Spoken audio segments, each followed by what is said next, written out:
Welcome to another video. This will be regarding Affinity. So I'm going to show you how we can make this gradient fill.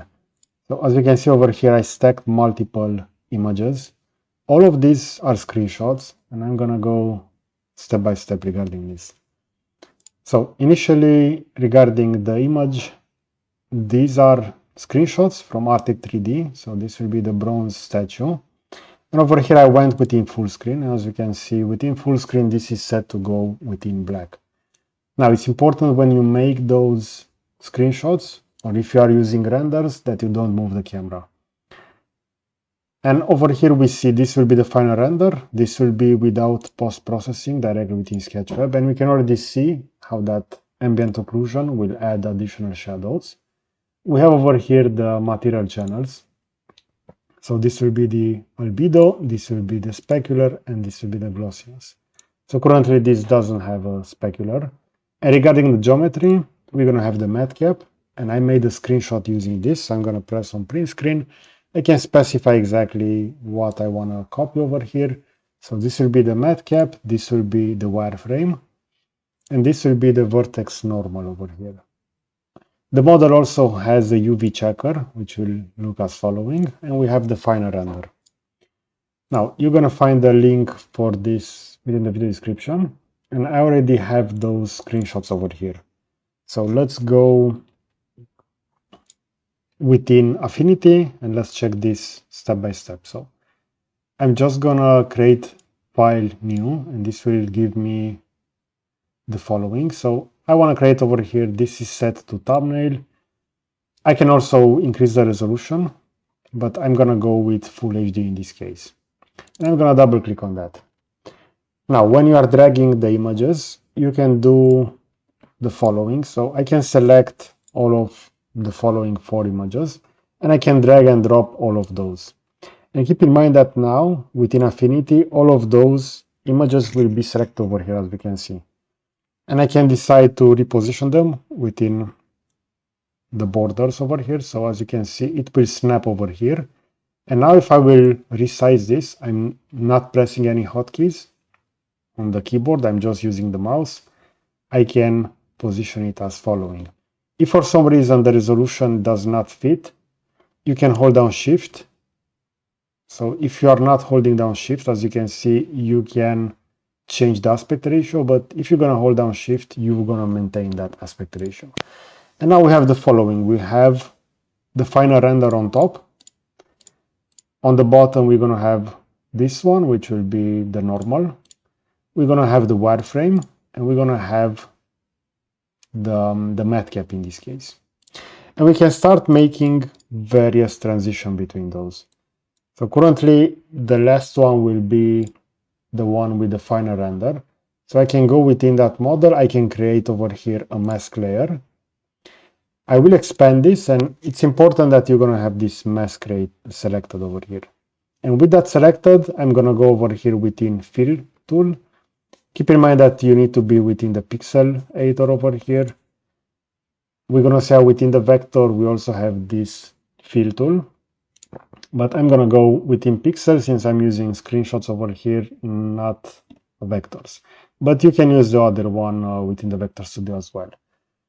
And now this will work as following. I need to specify a direction for that gradient fill.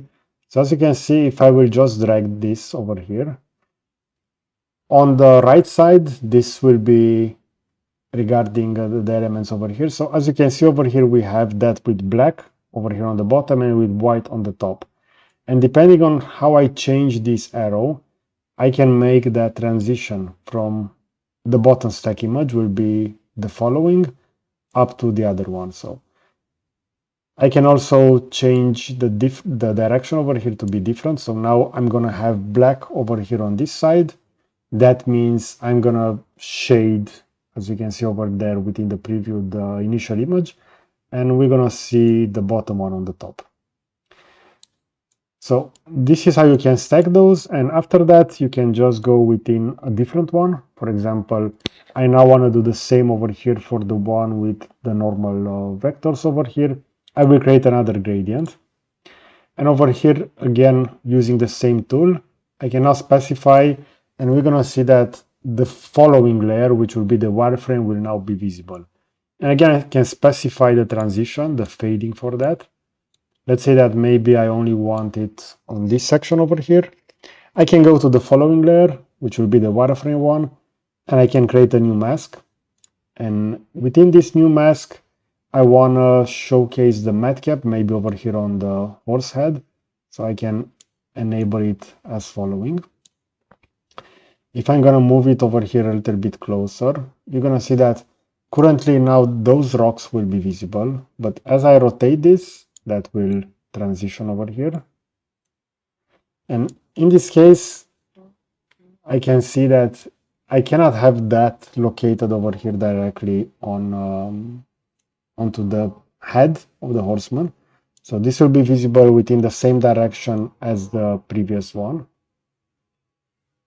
But we can also change the order over here within the stack. So regardless of how I'm using this manipulation tool, if I'm gonna rotate that to be in front, and now I will rotate this, you're gonna see that it will not change the overall visualization over here on the head of the horseman. So we can also decide to change the position over here within the stack. So if I will move this over here on the top, we're going to see that now that gradient on the bottom will look as following. But we can also take this and move it all the way to the top.